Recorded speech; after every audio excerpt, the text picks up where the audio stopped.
This is a repeat of the scripture that I did a week ago, so that you may still do the chalking of the doors. There was an error in last week's version. The scriptures and the writings will often disagree with each other, and you then must choose who you're going to take, which group you're going to believe.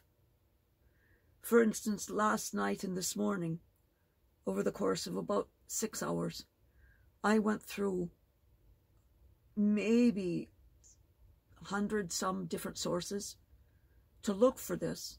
And during that, I was looking at Hebrew, Greek, and Latin sources. Hebrew because it comes from a Hebrew tradition. Latin because the Bible was in Latin, and many of the writers wrote their commentary in Latin, and Greek because some of these were originally in Greek.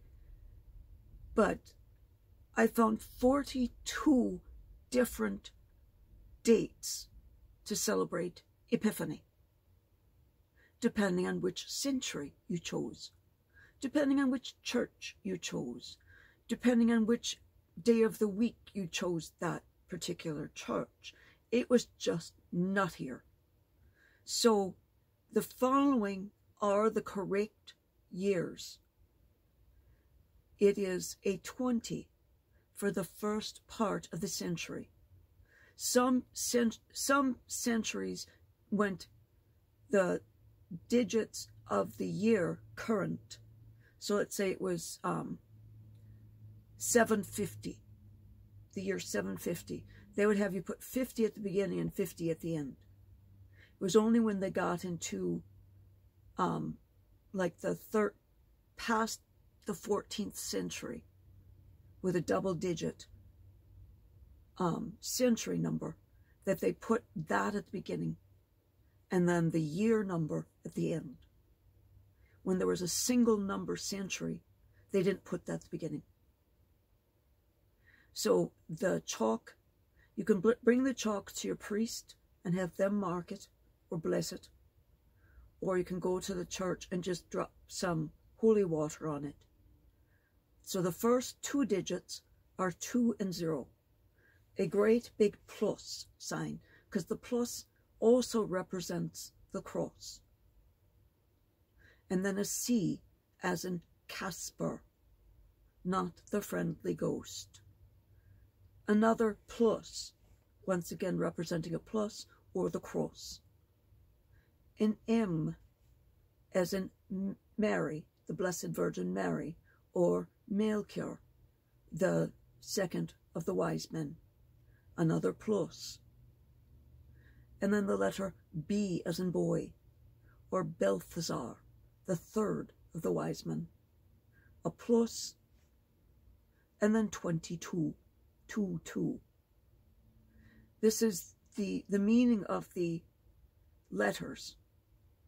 Represents the initials of the Magi, Casper, Melchior, and Balthazar, who came to visit Jesus in his home. And it also abbreviates the Latin phrase Christus, mansionem benedictat. May Christ bless the house. The plus signs represent the cross, and the 20 at the beginning and the 22 at the end mark the current year.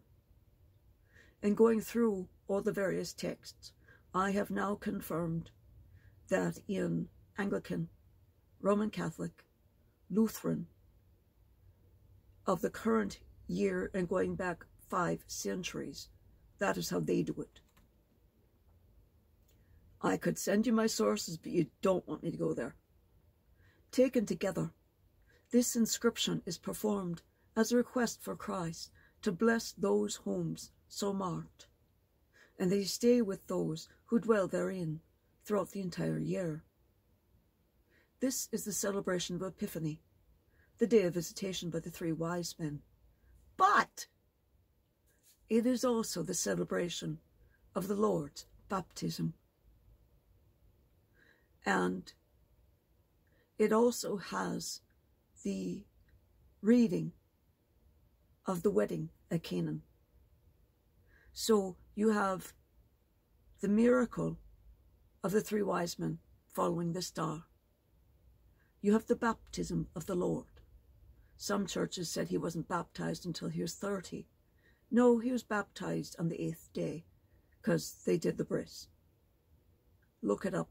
I won't explain it right now for everyone to hear. And then B-R-I-S. B as in boy. R-I-S. Bris. And then Epiphany. So I've put the lesson from the other day right in here, right in the Facebook post for you. I'm not going to go through it all again. But the 8th of July, the 8th of January is the actual date of Epiphany. So I've posted it on the 7th. So you still have time to get chalk at a, like a, well, it would be like a Michael's, like a craft store. They have chalk. It costs about $1 for 6 sticks of chalk. Target also has chalk. I looked up where to buy chalk and I was laughing myself stupid at the fact that they had sidewalk chalk in Minnesota at the same time it was 17 below zero. A lot of people are writing on the sidewalk in January in Minnesota. So you did know I was in Minnesota, didn't you? Hello, I'm in Minnesota. I wish you all peace. If you have any questions about me, about where I am, what I do, etc., etc., etc., send me those questions. And what I'll do is I'll do one lesson answering all your questions about things, about stuff. Because that's a fair thing. The Lord has even said I can do that once a year. So send me the questions. I'd want to do that right before Lent. Okay? You guys have a great day. I'll talk to you later. Bye-bye now.